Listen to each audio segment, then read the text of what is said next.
Namaste and welcome to Satsang this evening here in the UK, whatever time it is where you are.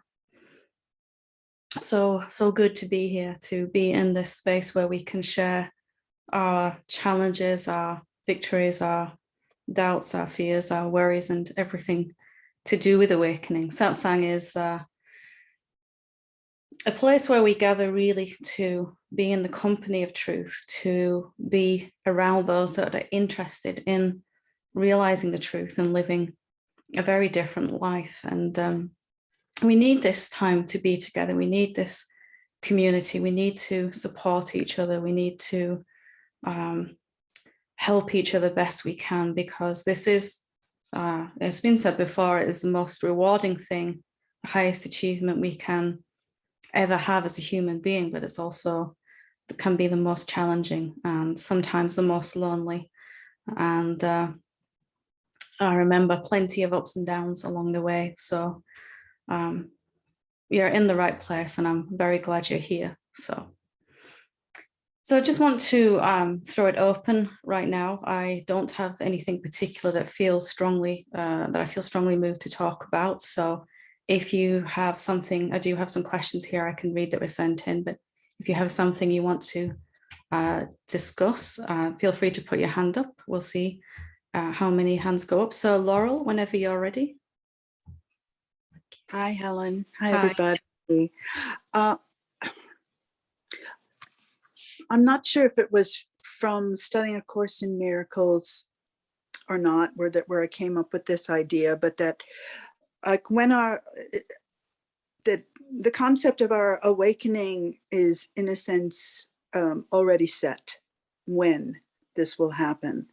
And so I ponder that and wonder if that is indeed true, or if it's just part of the illusion of time that we're in. It's just part of the illusion of having other lifetimes. Is it part of an illusion? Is astrology, which I studied for quite a long while and then gave up, is that part of the illusion as well? It seems like it would be. But I'm just pondering these questions and wonder if you could just share your understandings. Could you tell me the first bit again that you said? When is it already predestined in terms of when we would awaken? It's one of those questions that I have to say yes and no to, which is not very satisfying for the mind, but I'll try to explain. Predestined, yes, as in when you want to wake up, nothing will stop that. The best that we can do, unknowingly, of course, is resist it with everything we've got, because we believe we're not good enough, or we're not ready, or something like that, you know, or that it's not going to happen for me in this lifetime, or something like that. So yes, it's predestined in that way. And no, because it already is, which I think is what you were kind of pointing to. You already are that. All that's happening through satsang is seeing clearer and clearer each time what you already are and have always been. So kind of yes and no. On a manifestation level, as a human being, there's a destiny that body and mind is on if you continue to attend satsangs and push through beliefs and all of that. It's inevitable. But also at the same time, you already are that, and you could never not be that.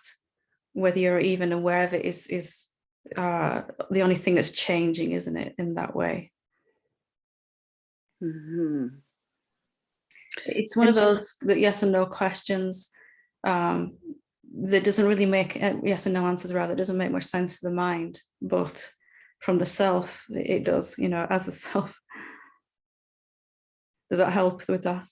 Yes, that does help. And I am struggling right now with, I guess what I would say, motivation. Mm-hmm. And I guess that's resistance, right? If I'm not feeling motivated, because I guess to look at that more closely. And you've spoken, of course, about why we resist and what our fears are. about that. And so I guess I just continue to, to put one foot in front of the next. Talk to me a little bit more about this lack of motivation. Just how is that showing up? It shows up with me having really all the time in the world right now in my life, and finding myself really like being distracted, wanting to be distracted. Yeah. So that's normal, isn't it, to a certain extent. I remember a period where I realized I thought I was doing a lot of practice and inquiry and things like that, and then I realized actually I'm pretty much avoiding it constantly. If I go to sit and meditate, it's much easier to pick up a spiritual book and read something and feel like I've done some practice, not realizing I've actually just subtly avoided doing the meditation and that.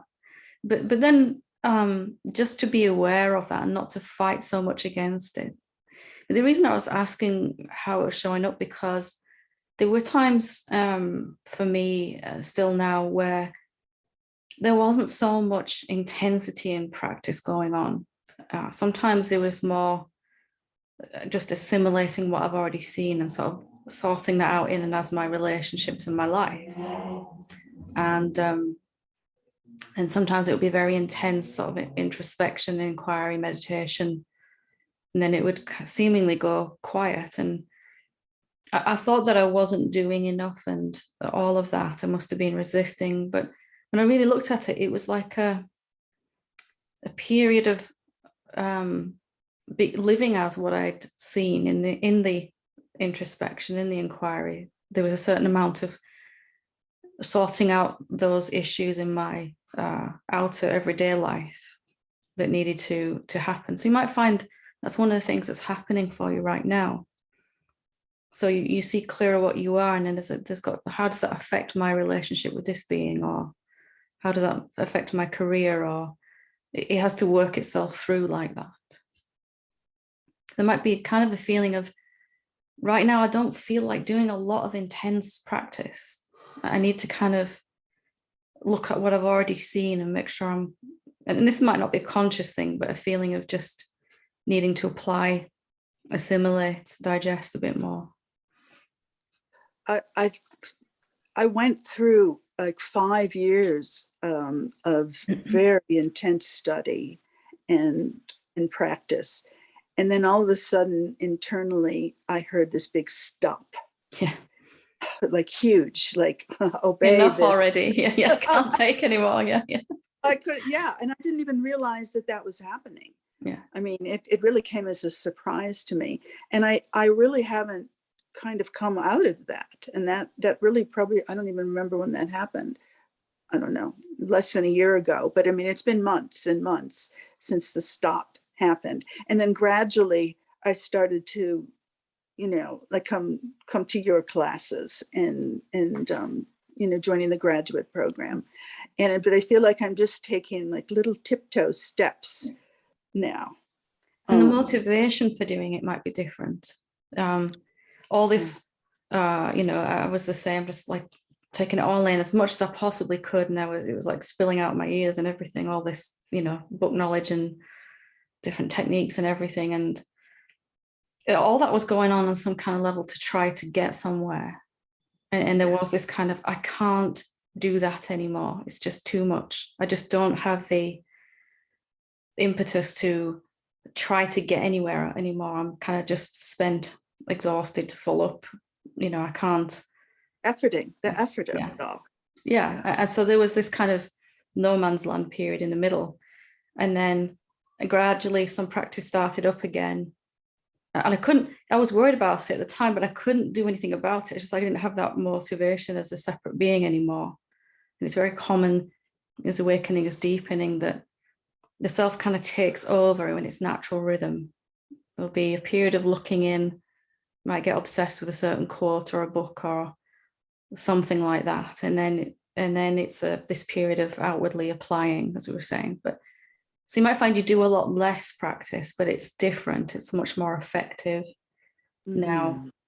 And there's this real Just like when you eat a really nice meal, you go, that's enough. I don't have to overeat. That's enough for now.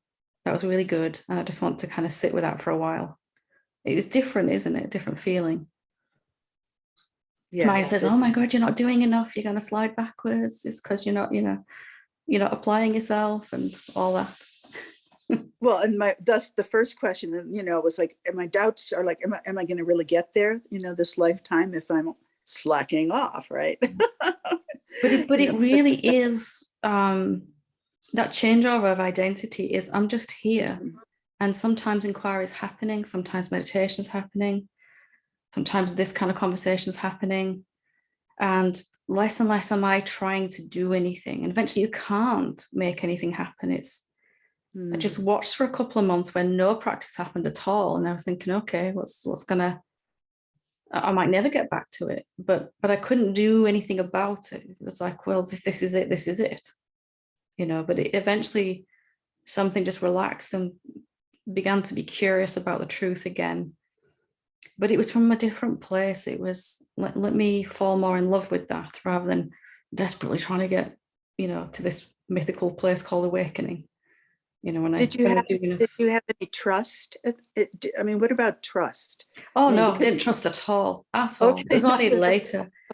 I was sure that I was like falling off the path, and that was it, and I could never get back on. And I really tried to get, to seek again. I really tried, because that's all I knew. Is, I'm sure, it's common for all of us.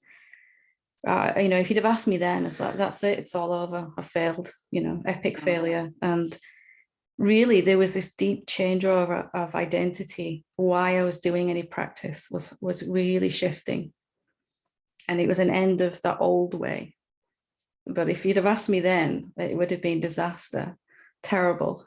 It was only later when I saw, oh, that was the self kind of taking over in a very gentle, just slow down. You don't need to be so frantic. It's all coming together. Everything's okay. Then I really started to trust, oh, that's how it works, But not then, no, absolutely not. Okay. That was perhaps the worst period because I didn't really know what was going on. And I didn't know what was going to happen in the next few months. This kind of,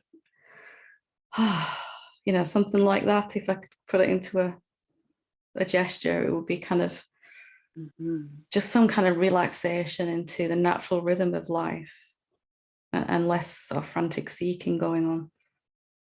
And I think that's what you're in the middle of right now. That's why I was kind of poking at it a bit with you. Oh, that's so helpful. I feel much more comfortable now in this.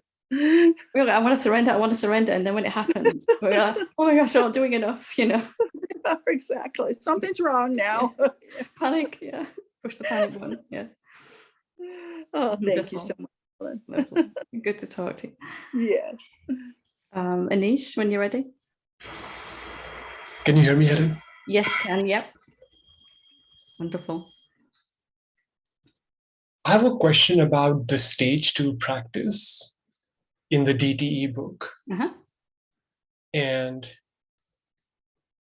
I stay as the noumenon whenever I remember, whenever I have a choice. And I understand how you've said that, we are trying to not believe in thoughts and trying to not become a person, so to speak. My question is in regards to what we might call pleasure, right? If you said eating a good meal or watching a movie or listening to good music, I feel like, although I know I'm noumenon all the time, but I feel like I become a person then because it's my pleasure. I'm enjoying this meal. I feel like this sense of personhood taken up there. And I feel like I shouldn't be doing it because I should be the noumenon. I should be practicing, so to speak. It's creating a bit of a conflict. So pleasure is becoming a bit of, I think I'm getting into an ascetic phase of my life, so to speak.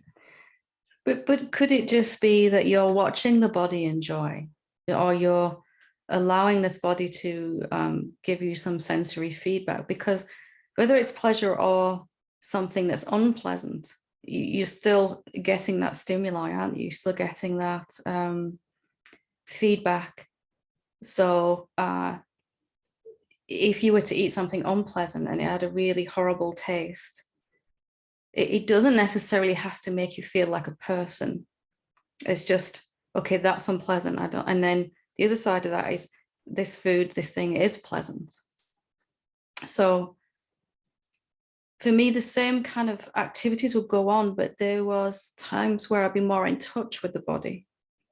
So while we're sitting here like this talking, there's very little, there's a body here, obviously, but very little recognition of it, let's just say. And then there's times when I'm much more in tune with it. If I'm doing something like eating or exercising or something like that.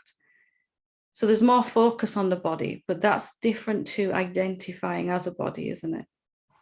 So the times your focus, your attention will be very much on the formlessness. And then at certain points, out of necessity, you'll find attention goes to the body. But it doesn't have to make you feel like a someone, because you'll notice that when that's done, attention goes back to rest in the silence or the formlessness, whichever way you're tuning in. And that's the difference there, right? Because before, attention would have gone to the body and stayed there for a long time, well, forever, really. So it's okay to have a body. It's okay to enjoy what the body can give you.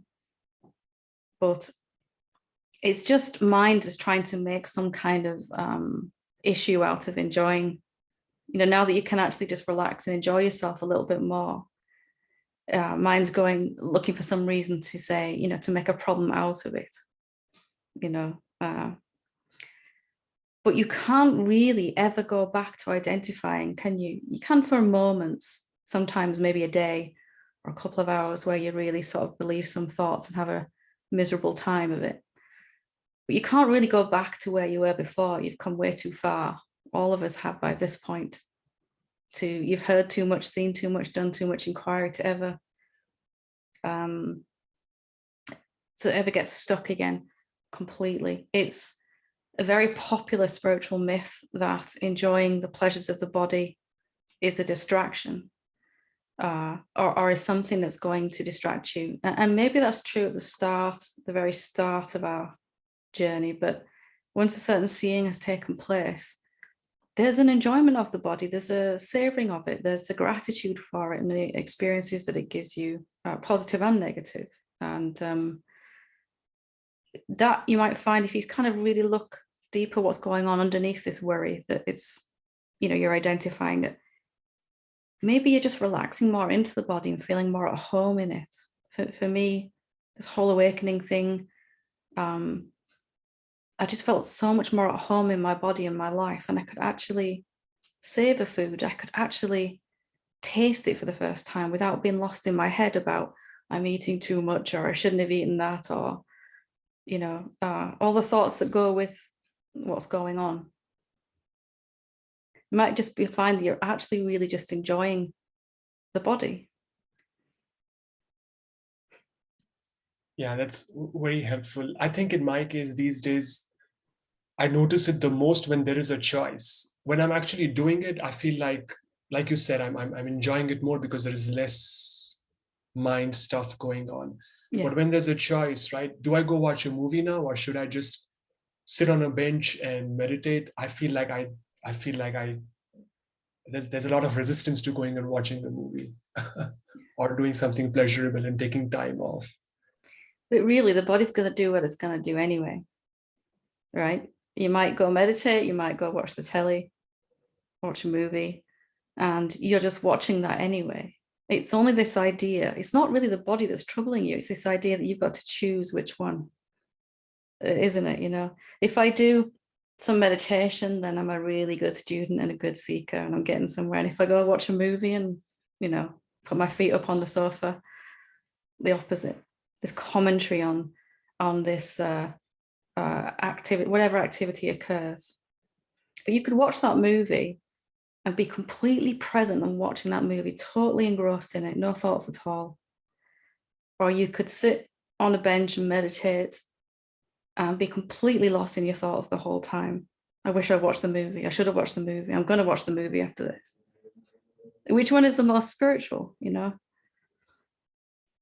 Yeah, watching the movie in this case would rather be the more spiritual thing. Yeah. If you're going to be lost in thoughts. And just noticing the mind has some very set ideas about what spirituality is and what it looks like. But more and more, it will just look like you enjoying your life. Whatever form that takes, whatever the body's actually doing in that moment, is almost irrelevant in that particular way. I could be out with a group of friends having a really good time, having such a good laugh and feeling deep connection with those beings, and a level of intimacy that we didn't have before. Or I could be sat at home meditating, feeling very lonely and isolated and wishing I was with more people. It's never what we're doing, it's kind of why we're doing it. And this idea that we're choosing, it torments us endlessly. Yeah, I see that. Yeah. But for me, it was helpful to kind of spend a little bit of time in what's my body going to do now? Just let's see what happens now. And it always chose the most, you said pleasure, I'll say joy, the most joyful thing. Maybe they're the same thing now. Who knows? Pleasure and joy. It's a different way to look at it, isn't it?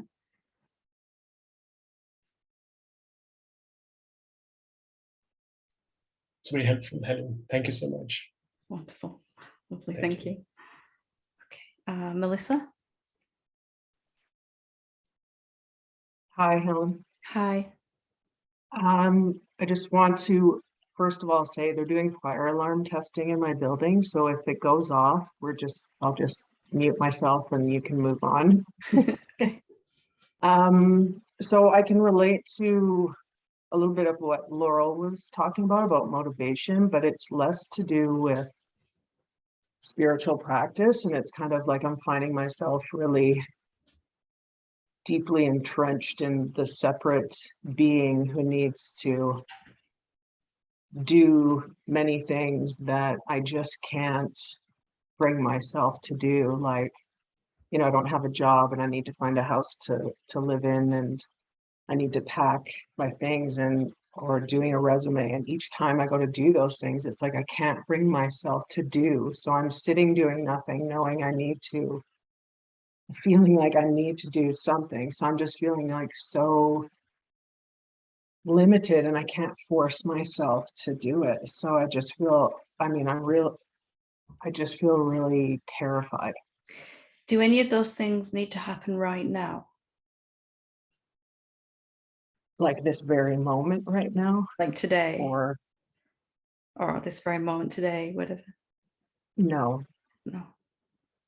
And the reason I asked that is because, again, very similar to Laurel, rather than this being you resisting the truth or being a person, again, a separate being, this, for me, written all over this is, you said it, I can't force myself to do it. So Laurel asked me if I trusted at that point. I said no, because like life showed me that things will happen when it's supposed to happen. And there were a couple of things that were right up to the deadline. So something had to happen at, it was like 10 o'clock one morning, and 9:30 in the morning that same day, I found myself doing it. I'd spent the whole week before stressing out because I just couldn't seem to get it done. And then at a certain point, my body just moved and did it superbly efficiently. And you could name anything, whether it's cleaning the house or looking for a new job or whatever it is at all, even spiritual practices we were saying. And how it is to live as the self is more spontaneous. There's a time for everything to happen. You can feel if it's not that time, it just won't somehow happen, even though your mind says now is a good time to do it. So rather than sort of trying to force yourself, you could switch this question, when's the right time for this thing to happen? It needs to happen. But if there's only now, does the self agree that it should be done right now, or is there still some time spare? As you start to kind of feel your way through this, you begin to relax a little bit more, you see that when you can let the natural good, there's a timing where the body has more energy. And I tried to get something done and it just wasn't working. Either some technical fault or somebody came round or something got in the way of me doing that thing. And then eventually when I just let go, there was this energy that suddenly came and it got done. And it got done in a way that was just amazing. So very normal example. I really need to clean my house, really need to clean my house, really need to clean my car. You know, day after day after day, I need to do it, need to do it, need to do it. And what I thought was procrastination was really the self saying, now isn't the time. And all of a sudden my body would move and I'd clean the whole house in like a quarter of the time and didn't feel depleted in energy afterwards. In fact, felt uplifted because it came with this inspired energy, inspired action. You felt that before. At certain points we all have where it's just like, whoa, here I am doing this thing. And the switchover of identity is you function more and more like that all the time. And you just kind of start to relax a bit more, like it's going to get done when it needs to be done and not before. It's a bit more trust develops in that. Mine says, this thing that needs to be done on a Saturday and it's Wednesday. I know it's not Wednesday, but for sake of conversation, I need to do it. Well, first when you're playing with this, it'll get done Friday night. And then next time it'll get done the day before, as it's just coming without this mental stress behind it. It's literally how the self moves. Okay, now's the right time to do this. It knows, the self, clearer than any individual, any separate being, when is the right time to do this for maximum efficiency, best results. And if it ain't happening now, that's because it's not the right time, not through resistance on your part. I just don't know how to like let go and trust that. That will just happen by itself. You'll see, it'll just happen by itself. Even though you feel you can't let go, and I totally get that. I totally get that because I remember being there. All the good things you want are coming anyway and unfolding anyway. We cannot stop it. We cannot. It's just this idea that you're doing something wrong here that's getting in the way, isn't it? Still not stopping the good things from coming. It's just making you have a miserable time while they're coming. You can't stop it. You can't stop it. Yeah, absolutely not. So take the most urgent thing, the thing that's got to be done first, put them in a list of when they need to be done by. And the first thing, just sit with that and go, when does this want to happen? I'm willing to be wrong about my ideas about when this needs to happen. So I've got to make a phone call, go to a meeting, got to do something. I'm going to actually let go in this moment a bit more and ask, when does this need to happen? When does this want to happen? Or when does my body want to do this? Because I'm just kind of watching here.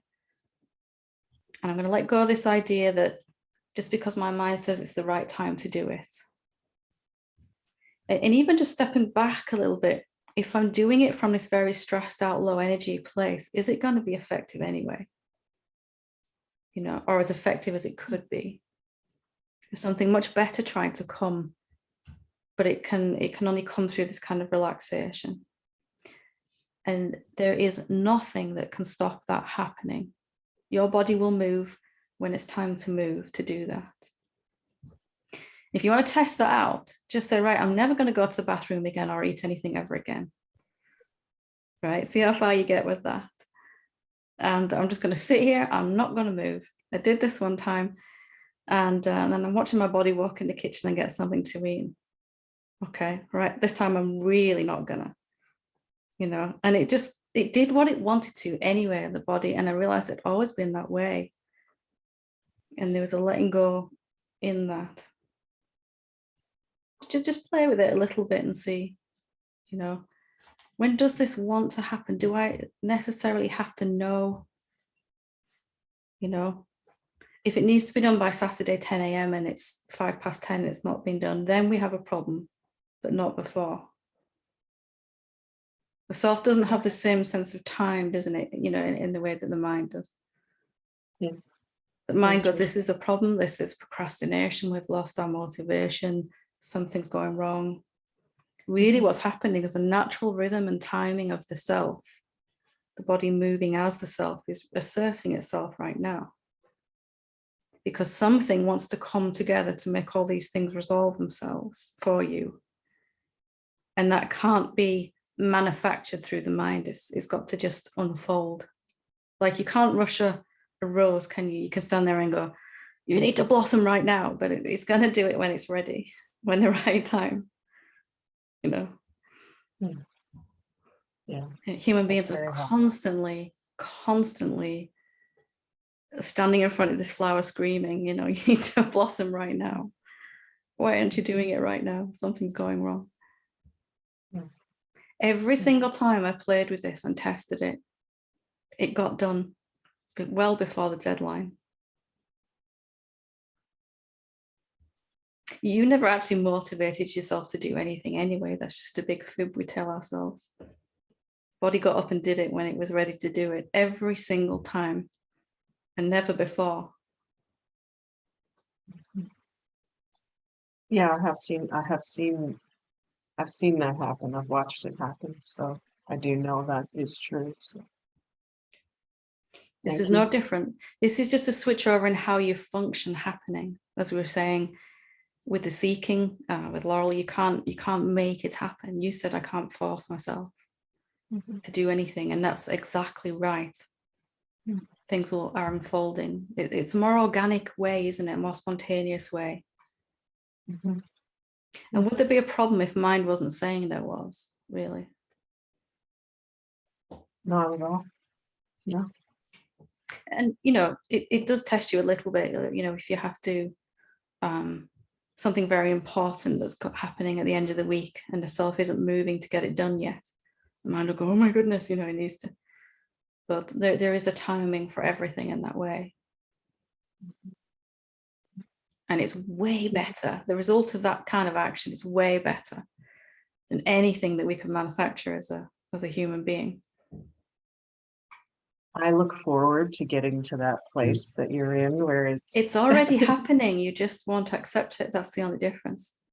There's something amazing coming before each one of these deadlines. You watch and see. Something will just happen, as always has. Despite our lack of trust, our inability to trust, it still happens. Hasn't that always been the way?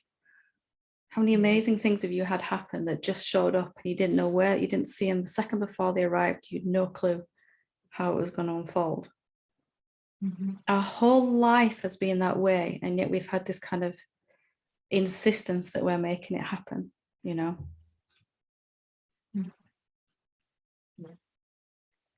Thank you very much, Helen.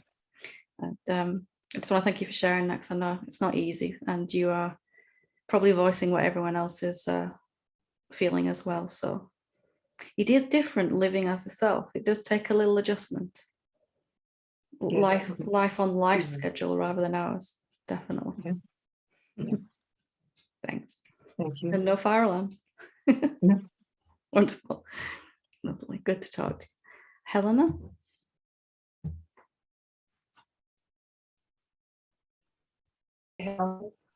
Hi. I wasn't going to hear asking. I feel like asking a question if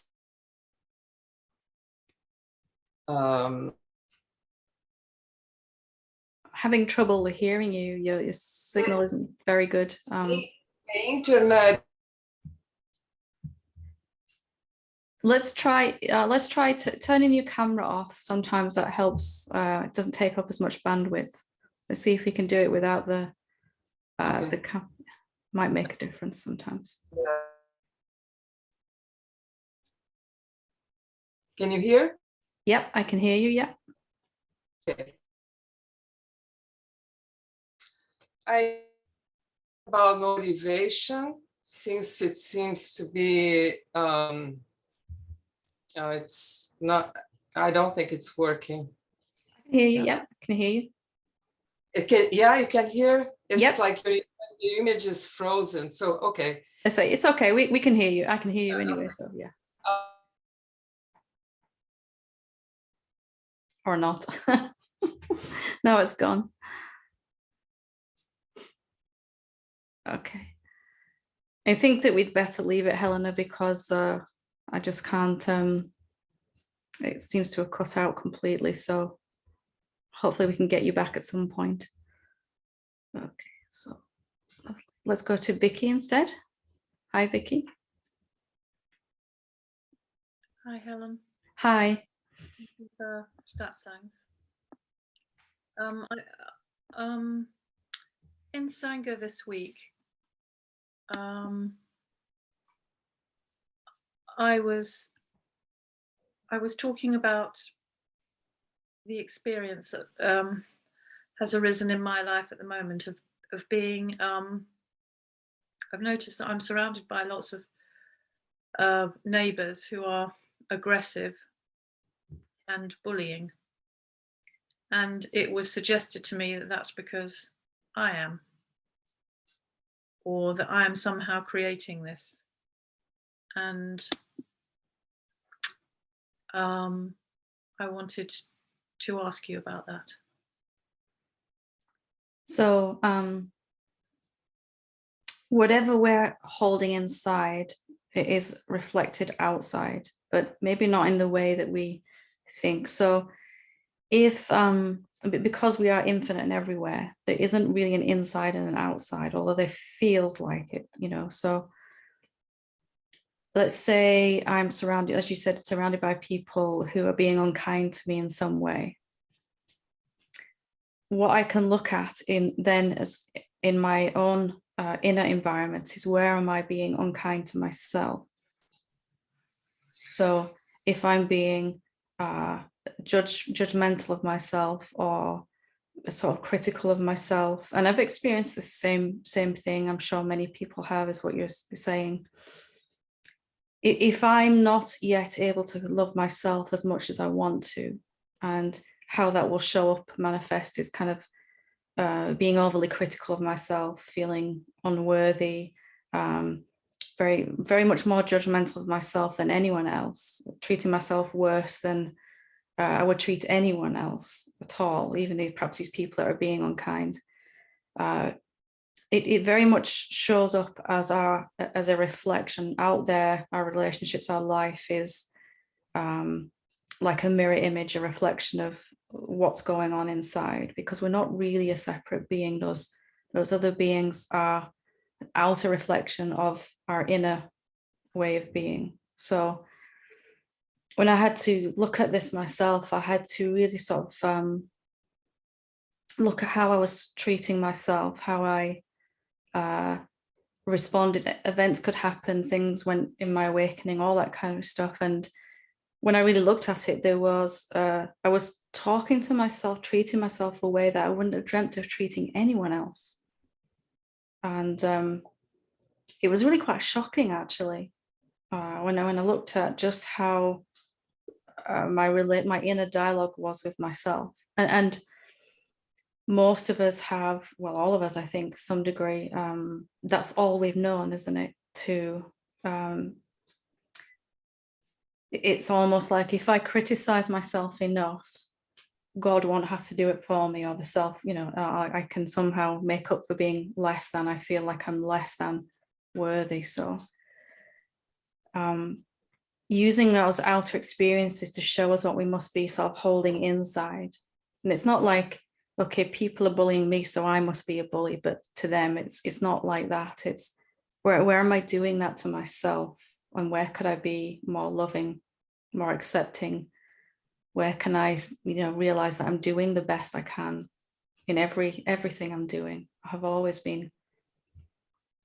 These ideas that we have that I could and should have done something different than I did, or right now I could do something different than I am. I could be a better person than I am, or further along the pathway than I am. All these ideas we torment ourselves with. And yes, we might like to be in a better place in the next moment, but in this moment now, we are the only place we can be in that, you know. So that'll give you something to kind of work with. Thank you. It's very, very common. I'm glad you brought it up, because it was a horrible stage for me as well. I thought I was a fairly kind and loving person, and all these beings were treating me a certain way I would never treat my worst enemy that way. And you know, I was getting this kind of reflection coming back, and I thought I was doing something wrong in my awakening at that point. But then I realized it's not about how I'm treating them, it's about how I'm treating me. And that's something I can do something about when I really get honest about that, and just softly holding the intention to be more loving to yourself, even to ask like this. It's a very loving thing to do for yourself, isn't it?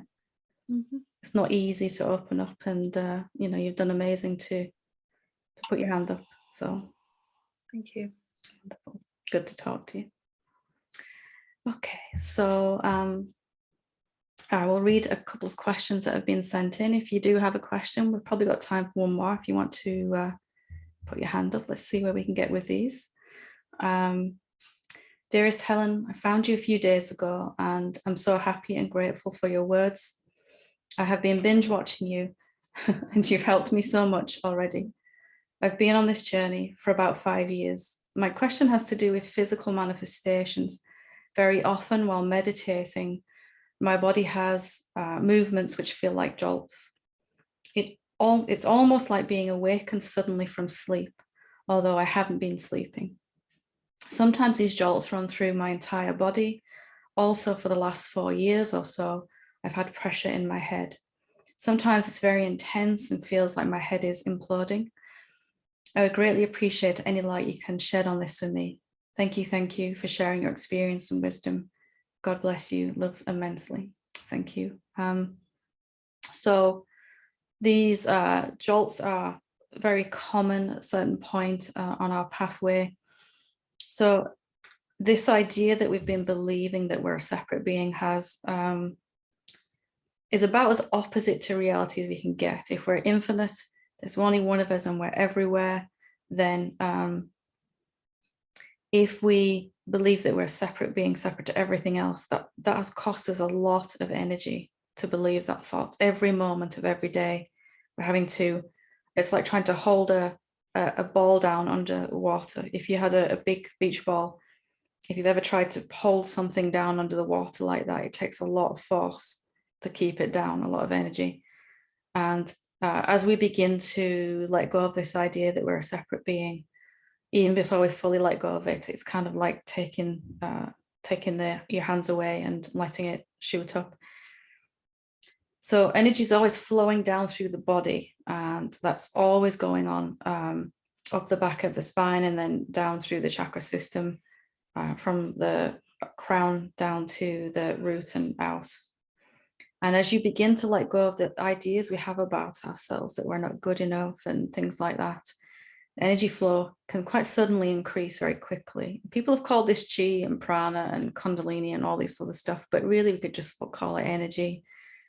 And it's normal and natural that as you let go of some belief, you feel enlightened, don't you? You feel there's a higher frequency flowing through the body. Something heavier has been let go of. And sometimes the energy surges quickly and it hits some resistance, some idea where the energy of that idea is trapped in the body. So some thought we're still holding on to, and this fast flowing energy kind of hits this resistance. What resistance really is a slower, lower frequency energy. So this very fast moving high energy is hitting this kind of very slow idea, vibrating idea that we're not good enough, for example, and it gets impeded by this. This is the jolt. So just like any resistance in any electrical system, the flow is impeded, and that's kind of what that is. So as you're sometimes for me in deep meditation, when energy was really flowing, there'd be a lot of this kind of movement going on because the energy is flowing faster while I was meditating, and then it would hit some resistance, a pocket of resistance. But just challenging the areas of your life, the beliefs that are still present for you. And some stretching, some yoga, some deep breathing, all of that is really, really good to help the body release these energies. Most of all, questioning the beliefs. The belief, what a belief really is a thought that we've given a lot of attention to. And therefore the frequency is built up in the chakras and the meridian system, which then affects the physical body. And you can feel that, can't you, in your kind of practice. The pressure in the head is the same thing. It's kind of an energy buildup. And if you kind of look at the description of the crown chakra and the third eye, you might find that there's something you don't want to see on some level. And that, for me, as much as I wanted to recognize I was the infinite being, on some level, I also didn't want to, because it would really contradict all my ideas about myself, that I'm not good enough and unworthy and all of that stuff. And that wanting to see, but not really wanting, just snarled up the energy flow in these chakras. And there was this kind of, sometimes when I come out of meditation, you said imploding. For me, it was opposite. I felt like it was going to explode. It's like the top of my head still on, you know. I was always amazed when it was. So just non-resistance and just gentle questioning. What is the belief in the way of the flow of this energy? And life will show you some experience that's happening right now for you. What are the thoughts and feelings that go with that? Most of all, not being scared of this energy flow for me. I spent a lot of time resisting it because I thought it was too strong. But the body can handle an amazing amount of energy. It knows exactly what to do. We just need to look at where we're impeding that flow, unknowingly, of course, by resisting with some belief. So it's very normal, but very weird when it happens. You know, it can be a little strange, but hopefully it gives you kind of energy just wants to flow, and wherever it gets slowed down, there'll be this kind of jerkiness, this jolting. Okay, so Laurie, when you're ready. Whoops. Hi. Hi. Hi. Yeah, I was wondering, can the mind ever become helpful? Or when helpful things come into your mind, is that like really the noumenon bypassing the mind? And just like it might say something like step back or not yet, or remind you of some step you forgot when you were doing some kind of practice. You forgot your keys, yeah? Don't lock your keys in the car or something like that. Yeah. Something helpful. Yeah. Absolutely, yeah. It's been my experience that when thoughts do arise now, they're generally very helpful. Occasionally, there's still the odd, you're doing this wrong or you're not good enough, but it's quite hilarious at this point. But the thoughts are pretty few and far between, but when they do come, it's sometimes a new question that I'm become obsessed with, a self-inquiry question that I really enjoy, or an epiphany about a certain realization, or and general everyday wisdom, for one of the better words. So I might be trying, like I was saying, Melissa, trying to get something done, and this thought just pops up, just relax, it's not the time yet. You know, just some helpful thought that's just goes with the flow of life. And those ones that are useless, irrelevant, and, you know, very negative and self-critical begin to, fall away in that way. So that it does turn around. It's a complete 180 in the end, where mind does speak. It's a helpful tool to, there's nothing wrong with the thought process, is there? It's just when it's become incessantly noisy and you can't actually hear those helpful thoughts because they're drowned by all this nonsense, habitual thinking that goes on. So it's still the mind, as we think of the mind, and it isn't really the noumenon, like kind of taking over and putting the words in there? Well, really, it's always been the noumenon doing it. It's just when the noumenon thought it was a separate being, the quality of the thoughts were not so helpful. So it's still now the noumenon using the mind to express itself. but that expression is much clearer and much more helpful, and therefore of a higher frequency of thought. When the noumenon appears as a human being, it gets this crazy idea that it's separate to everything. And then it starts to think thoughts that go along with that. I'm not good enough. I'm, should have done this, didn't do that. And so it's always been the noumenon, and it can use thought to express itself. It's just clearer now in that expression, right? And more spontaneous in the thoughts. And you might even have, you might have noticed more original thoughts you never had before coming. New thoughts that feel fresh rather than the same old habitual stuff. That 99% of our thoughts, when we think we're a separate being, are just the same old stuff, isn't it, over and over? Well, and then it's still the idea of when you're actually perceiving the noumenon, if it's mental or not. Yeah, but that which perceives the mental is the noumenon, So mind can think about the self, the noumenon, and the noumenon watches that activity go on. It seems like a relevant thing to mind, doesn't it? Am I doing this from the mind, or am I actually experiencing this? That's a really important and real question for the mind. But that question is being watched by the noumenon, isn't it? It's forming inside the space of your being. Yeah. Well, one thing you said in your homework there is you perceive first. You perceive first, and then you think about it. So that helped. Yeah, if you have even if you have an epiphany right now about something while we're talking, that's happened first, and then your mind will go into a commentary about it.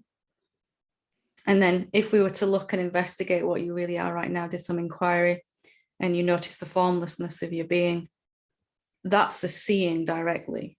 And then mind will begin to talk about it a fraction of a second afterwards.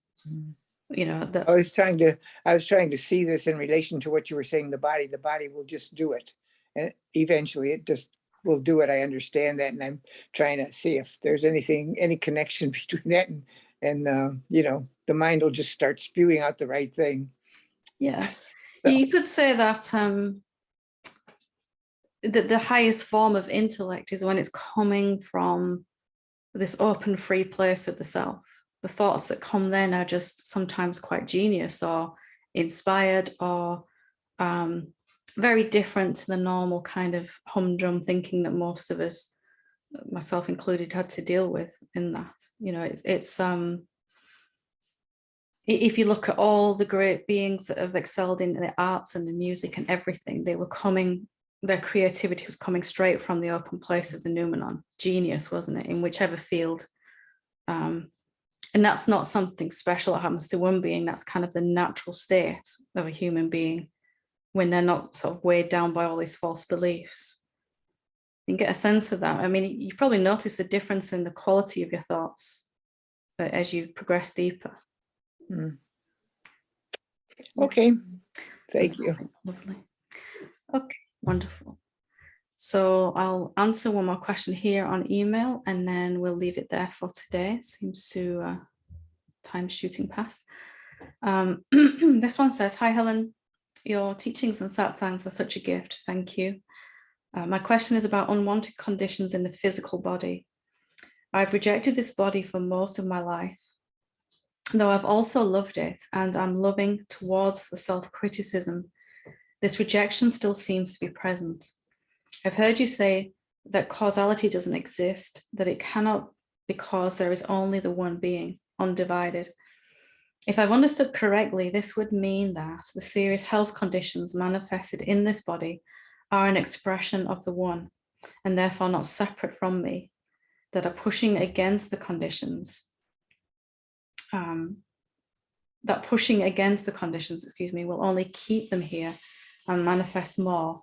But can you help suggest how to know this deeply when there is a lot of fear surrounding a particular condition? Fear, depression, and self-blame for rejecting the body and making the choices that seem to have caused the current condition. Also, fear that the pushing against is making things worse. Many of your teachings have helped noticing the contextual field, forgiveness, acceptance of whatever is showing up as the one, including acceptance of my own rejecting. But I'm hoping you can offer more specific guidance for this situation that is so real, tangible, and unwanted. Many thanks and much love. So let's start with causality.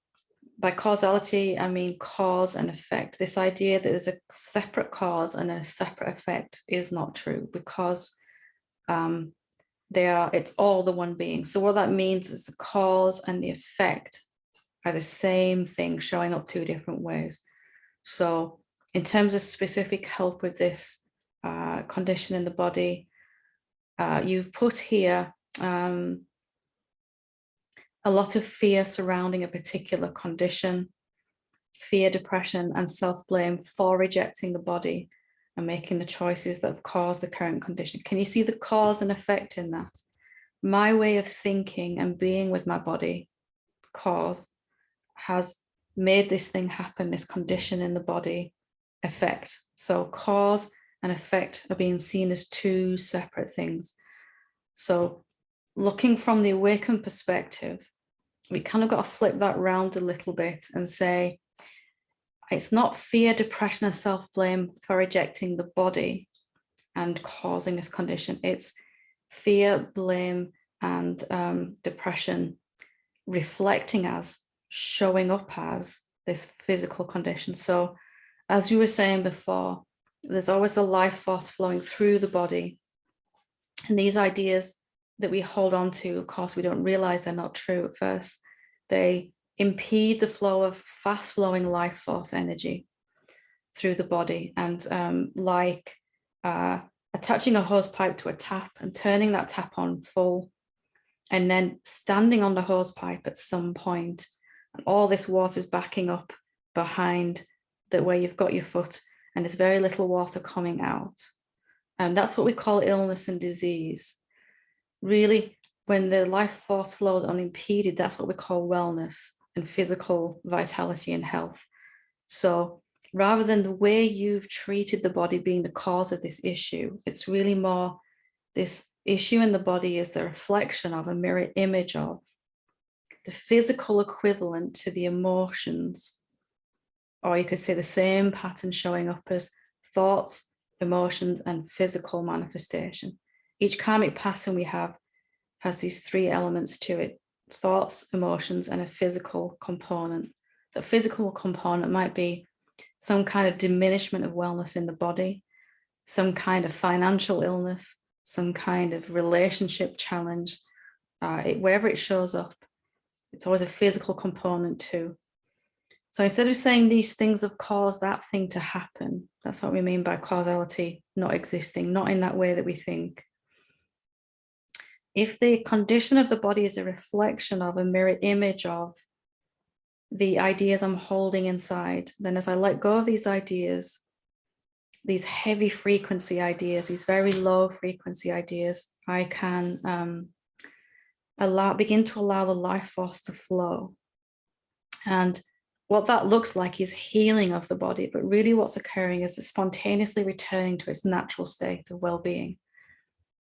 So what ideas am I holding that's impeding the life force? Well, fear, depression, self-blame. Fear is an emotion, and it's showing us an idea that we're holding on to. If we look at the fear itself, first of all, and ask it what it needs to tell us, we get really, nobody wants to feel fear, but if you just think about it for a moment, that sense of fear, when it's keyed in the body, and instead of believing what mind says, I'm scared of this thing that's happening to the body. That's the cause and effect that we're going to move beyond. I'm just scared. And it's also showing up as this condition in my body, mirror image. So I'm scared. What is it trying to tell me, this fear? And when I looked at this myself, it's fear said to me that I'm in danger, I'm not safe. And, this depressive feeling, if we ask this, I'm not depressed about the condition of my body. I'm just depressed, and it's showing up as this, it's mirroring as this thing in my body. So when I asked this depressed feeling, had a severe depression earlier in my lifetime, and it was a sense of apathy. There's no point. It's just no point. Really kind of a dead end. There's no point in even trying. It's just never going to happen, you know. And I'd really suggest you getting in touch with the fear, the depression, the self-blame. What is it trying to tell you that it's this idea that's being held on to? So each emotion that we feel is a symptom, an emotional symptom of a belief that we're holding on to. And then it also shows up in some kind of physical manifestation, whether that's with our relationships, our body, our career, our finances. It will show up some way in our family, with our children, with our parents, with our siblings, something like that. So just unhooking the cause and effect. And I'm spending a bit of a while with this one because I'm sure it's helpful for everyone. Mine says, I'm feeling this way because of this thing. We can't ever solve it that way because that's splitting the one being into two. Cause and effect. And we've all been taught to think that way. But as we begin to look at the beliefs that are underneath this, I feel this way. I just feel scared. I feel certain that I'm not safe. And that's manifesting on the emotional level. This thought is manifesting on the emotional level as fear. And then on a physical level as a lack of wellness, this kind of disease or illness or condition. So as we question whether this belief is true, is it true I'm not safe? Is it really true I'm in danger? That feels very true when I think I'm a separate being, really true. I feel like I was born and I'm going to die at some point, I'll cease to exist. That's terrifying. But as the self, is that true for me now? So just getting really interested and then questioning this idea is like taking your foot off the hose pipe. All the meditation, inquiry, and everything we've done is just turning the tap on full. And then the resistance, as we're talking about, is my foot is well and truly planted on this hose pipe and nothing can really, there's always enough energy flowing through the body to keep it alive. It doesn't die until it's time, but we experience a lack of vitality, a lack of well-being, and we give it all these labels. Of course, these conditions, you know, seek whatever medical advice you need to and look after the body every way you can.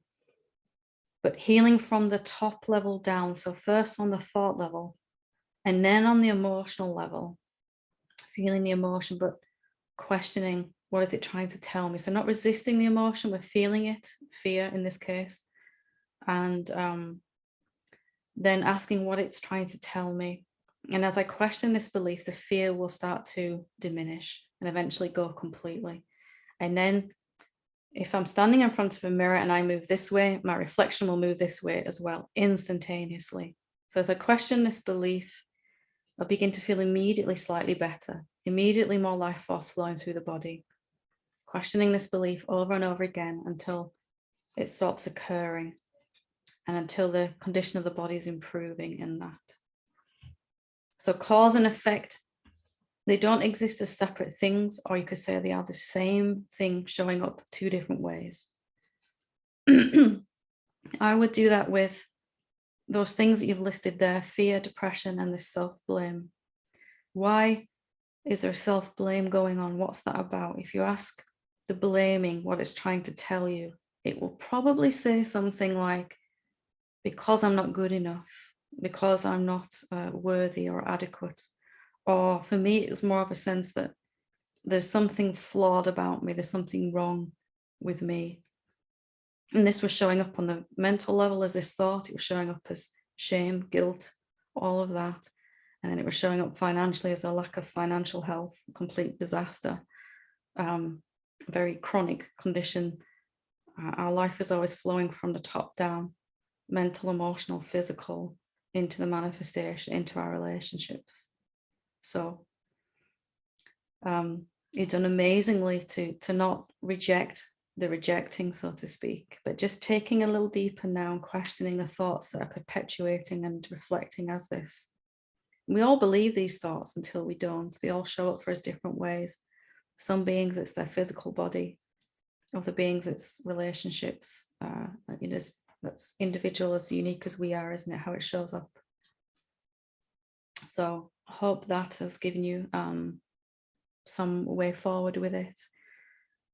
And the main thing is not to believe what mind says. Mind says, I feel this way because.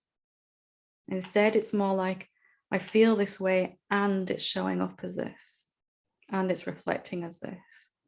Because then you can do something about it. If you had to wait for your body to heal before you could feel better, that goes on forever, doesn't it? You begin to question how these beliefs, you'll begin to feel better emotionally. And then through the chakras and the meridians, the energy is going to be able to flow and enrich and nourish the physical body. Come back to a sense of well-being and vitality there. So I hope that helps. Phew, okay, that's